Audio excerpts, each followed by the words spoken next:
नमस्कार, मी स्वप्ना A1 स्वप्नास किचनमध्ये सर्वांचे खूप खूप मनापासून स्वागत. आज आपण बनवतोय गुढीपाडवा स्पेशल थाळी.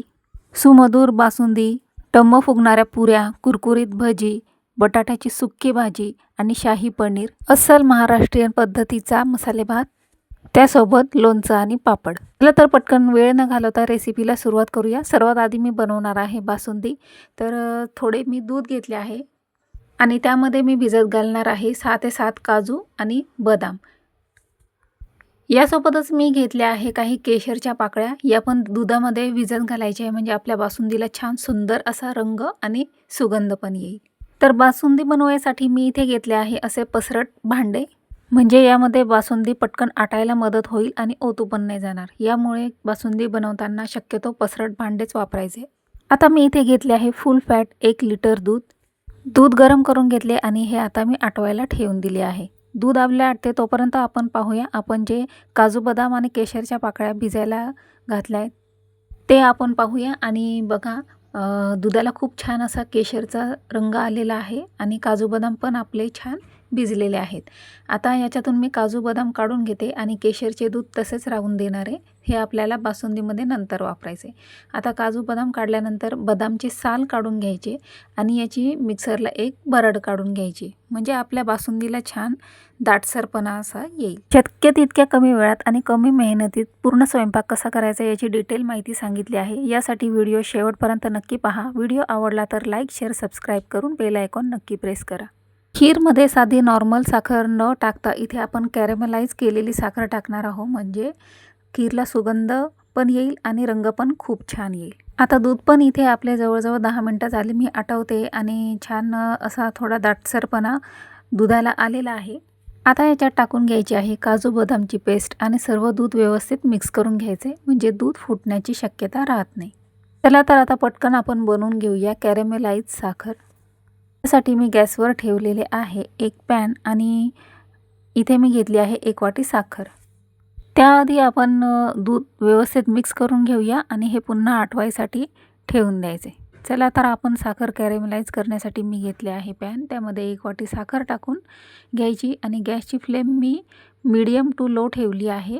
साखर अजिबात जळणार नाही याची काळजी घ्यायची. साखर थोडी जरी करपली तर खीरला याचा एक वेगळा वास येऊ शकतो. त्यामुळे साखर कॅरेमलाइज करताना फुल गॅसवर करायची नाही, मीडियम टू लो गॅसवर. अगदी पटकन साखर मेल्ट होते. आता साखरेचा रंग बदलायला लागला आहे आणि मी पूर्ण साखर व्यवस्थित मिक्स करून घेतली आहे. आता हळूहळू साखर विरघळायला लागली आहे. मध्ये मी गॅस बंद केला होता, आता परत लावून घेते आणि पहा लवकरच आपली पटकन किती साखर इथे विरघळलेली आहे. आता मी गॅसची फ्लेम बंद करणार आहे. थोडाफार तवा तापलेला असतो त्याच्यामध्येच ही साखर पूर्ण मेल्ट होऊन जाते. आता साखर मेल्ट होऊन इथे तयार आहे. ही मी आपल्या बासुंदीमध्ये टाकून घेतली आणि पहा टाकल्याबरोबर किती छान रंग बासुंदीला यायला सुरुवात झाली आहे. आता साखर पूर्ण व्यवस्थित बासुंदीमध्ये मिक्स करून घ्यायची. शक्यतो साखर कॅरेमलाइज थंड करून घ्यायची, नंतर बासुंदीमध्ये टाकायची. पण मी आता मला इथे घाई आहे म्हणून मी पटकन टाकून दिली आहे. हरकत नाही अशी पण टाकली तर, पण शक्यतो थंड झाल्यावरच टाका. इथे मी घेतली आहे अर्धी वाटी साखर. तुमच्या आवडीप्रमाणे गोड कमी जास्त तुम्ही इथे टाकू शकता. पूर्ण खीरमध्ये साखर व्यवस्थित मिक्स करून घ्यायची आहे. आणि आता इथे मी घेतले आहे काही मिक्स ड्रायफ्रूट, काजू, बदाम, पिस्ता आणि पंपकिन सीड्स. ते याच्यामध्ये मी टाकून घेणार आहे. आणि आपण जे केशरचे दूध बनवले होते ते पण मी याच्यामध्ये टाकून घेतले. सर्व बासुंदी व्यवस्थित मिक्स करून घ्यायची. आणि आता याच्यामध्ये मी टाकणार आहे सर्व गोड पदार्थांची चव वाढवणारी इलायची पावडर. इलायची पावडरने बासुंदीची चव आणखीनच अप्रतिम होते. यामुळे इलायची पावडर इथे नक्की घालायची. आणि पूर्ण बासुंदी मी व्यवस्थित मिक्स करून जवळजवळ 20 मिनटं आटवून घेतली आहे. आपली बासुंदी इथे तयार होत आली आहे. आता गॅसची फ्लेम मी बंद केली आहे आणि आपण पटकन मळून घेऊया. टम्म फुगणाऱ्या पुऱ्यांसाठी 2 वाटी गव्हाचे पीठ मी इथे गाळून घेतले. चवीनुसार मीठ टाकले. पुऱ्या तेलकट होऊ नये म्हणून टाकायची आहे अर्धा चमचा साखर. आणि पुऱ्या कुरकुरीत होण्यासाठी मी इथे थोडेसे तेल याच्यात टाकून घेतले आहे. अर्धा ते 1 चमचा तेल इथे पुरेसे आहे. आता थोडे थोडे पाणी टाकून घट्ट असे पीठ मळून घ्यायचे आहे, म्हणजे पुऱ्या तेलकटही होत नाही आणि खूप छान टम्म फुगतात. या पद्धतीने जर तुम्ही पुऱ्या केल्या तर तुमच्या पुऱ्या कधीच फसणार नाहीत. कुठल्याही सणाला तुम्ही या पुऱ्या बनवू शकता आणि सणाचा आनंद द्विगुणित करू शकता. थोडे थोडे पाणी टाकून मी छान पीठ मळून घेतले आहे. पीठ पूर्ण मळून झाल्यावर 15 मिनिटासाठी झाकून ठेवायचे, म्हणजे पुऱ्या आपल्या छान तयार होतात, छान लाटल्या जातात. हलकासा तेलाचा हात घेऊन पीठ छान मळून घेतलं आणि आता याला मी 15 मिनिटासाठी रेस्ट करायसाठी ठेवून दिलं. छान घट्ट दाटसर अशी बासुंदी पण इथे आपली तयार झाली आहे. आता मी तुम्हाला पुऱ्या तळून दाखवते. व्हिडिओ खूप मोठा नको व्हायला, म्हणून मी फक्त इथे 2 पुऱ्या मी तुम्हाला करून दाखवणार आहे. यासाठी मी कढईमध्ये तेल गरम करायसाठी ठेवून दिले आणि पीठ पण इथे आपले छान मुरलेले आहे. 2 पुऱ्या मी पटकन लाटून तळून घेते. यानंतर मी इथे बटाट्याची सुकी भाजी आणि अप्रतिम चवीचा मसाले भात बनवणार आहे. जे पण माझे सबस्क्रायबर, माझे व्ह्यूवर्स आहेत, त्यांना मी रिक्वेस्ट करते की हा व्हिडिओ तुम्ही नक्की पूर्ण पहा, म्हणजे उद्या गुढीपाडव्याच्या सणाला तुम्हाला सहज सोप्या पद्धतीने हा स्वयंपाक पटकन तयार करता येईल. तेलामध्ये टाकताच पुरी किती छान टम्म फुगलेली आहे पहा. त्यामुळे तुम्ही पण नक्कीच याच ट्रिकने, याच टिप्सने पुऱ्या बनवा आणि मला कमेंट करून नक्की कळवा. पुरी आणि भजी शक्यतो सर्व स्वयंपाक झाल्यानंतर सर्वात शेवटी करा, म्हणजे हे गरम गरम खूप छान लागतात, सर्वांना आवडतात. आता मी इथे करायला घेणार आहे बटाट्याची भाजी. नेहमीपेक्षा थोड्या वेगळ्या चवीची ही भाजी होणार आहे. यासाठी मी 6 ते 7 बटाटे आधीच उकडून घेतलेले आहेत. साल काढून बारीक कट करून घ्यायचे. चला तर आपल्या टुमटुमीत फुगणाऱ्या पुऱ्या तयार झालेल्या आहेत. आता मी या काढून बाजूला ठेवून देते आणि बटाट्याची भाजी बनवण्यासाठी मी इथे घेतले आहेत 4-5 हिरव्या मिरच्या, 5-6 लसणाच्या पाकळ्या, 2 इंच अद्रक आणि थोडेसे अर्धा चमचा जिरे. मिक्सरमध्ये याची हलकीशी भरड काढून घ्यायची. खूप जास्त बारीक पेस्ट करायची नाही. हलकेसे जाडसर असे मिक्सरमध्ये हे बारीक करून घ्यायचे. आणि आता भाजीसाठी मी ठेवली आहे गॅसवर कढई आणि त्यात टाकून घेतले आहे 2 चमचे तेल. सगळ्यात आधी यामध्ये जाणार आहे अर्धा चमचा मोहरी, जिरं आणि कढीपत्त्याची 6-7 पाने.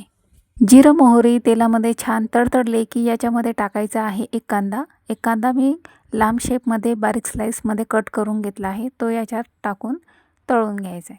कांद्याला हलकासा गुलाबी रंग आला की याच्यामध्ये टाकून घ्यायची आहे अर्धा चमचा हळद. सर्व जिन्नस कमी गॅसवर छान परतून घ्यायचे. आणि आता मी बटाट्याची सुकी भाजीची चव वाढवण्यासाठी इथे घेतले आहेत अर्धी वाटी हिरवे वाटाणे.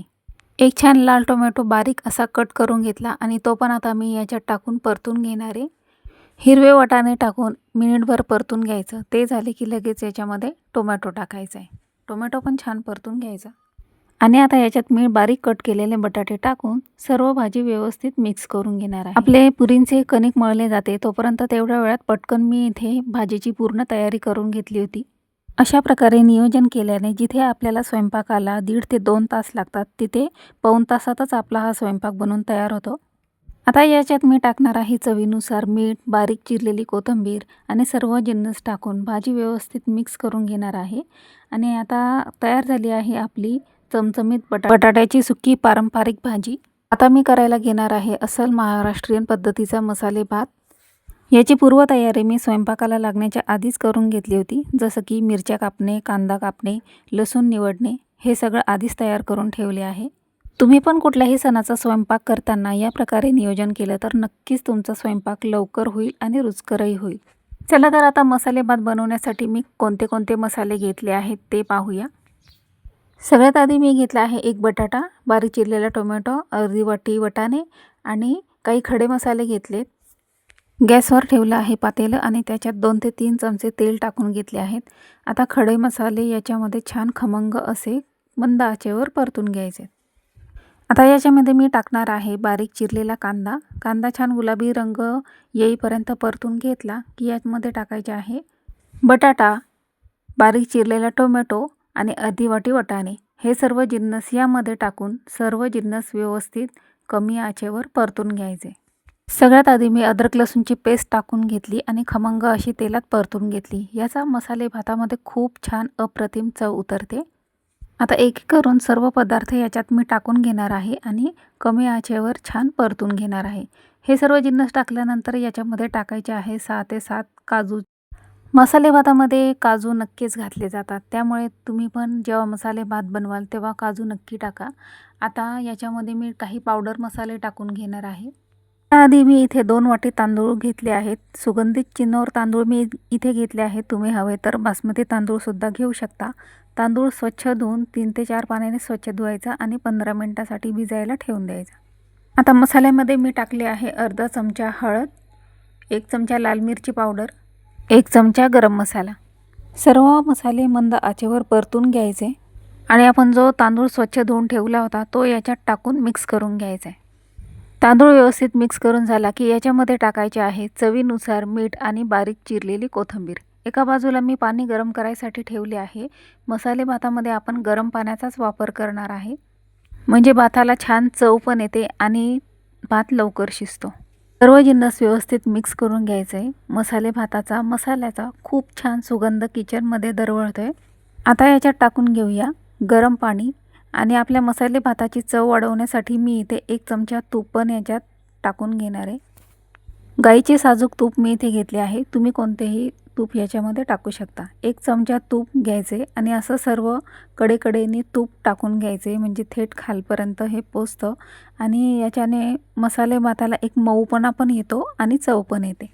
आता याच्यावर ठेवूया झाकण आणि बस 15 मिनिटात आपला मसाले भात तयार।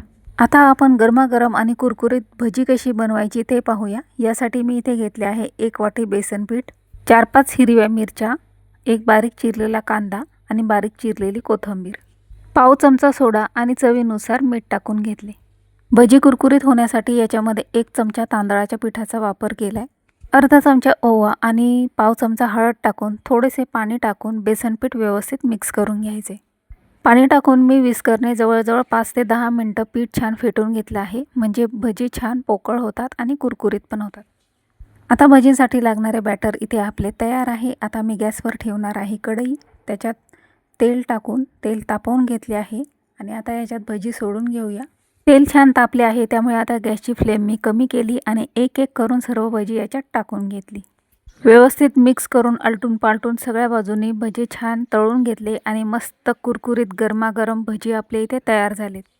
गुढीपाडवा स्पेशल शाही पनीर कसे बनवायचे याची रेसिपी मी तुमच्यासोबत शेअर केली आहे आधीच, जाऊन चॅनलवर नक्की चेक करा। कुठलाही सणवार असो किंवा घरात कुणाचा वाढदिवस असो किंवा काही कार्यक्रम असतो तेव्हा तुम्ही ही थाळी नक्की ट्राय करा। आता पापड पण मी इथे तळून घेतला आहे। आता आपण थाळी सर्व करून घेऊया। सगळ्यात आधी मी घेतले आहे लोणचं, पापड, गरमागरम भजी, मधुर गोड बासुंदी, शाही पनीर, बटाट्याची सुकी भाजी, गुलाबजाम कसे बनवायचे याची पण रेसिपी मी तुमच्यासोबत शेअर केली आहे, नक्की ट्राय करा। याची लिंक मी तुम्हाला खाली डिस्क्रिप्शन बॉक्समध्ये दिली आहे, जाऊन नक्की पहा। पुरी आणि मसाले भात पण मी सर्व करून घेतला आहे आणि तयार आहे आपली गुढीपाडवा स्पेशल थाळी। फक्त गुढीपाडव्यालाच नाही तर इतर कोणत्याही सणाला तुम्ही ही थाळी बनवू शकता। व्हिडिओ आवडला तर लाईक, शेअर, सबस्क्राईब करून बेल आयकॉन नक्की प्रेस करा। चला तर पुन्हा मिळूया अशीच एक नवी रेसिपी घेऊन पुढच्या व्हिडिओमध्ये। तोपर्यंत स्वस्त रहा आणि पाहत रहा यूट्यूब चॅनल A1 स्वप्नाज किचन। पुन्हा एकदा तुम्हा सर्वांना गुढीपाडव्याच्या खूप खूप शुभेच्छा।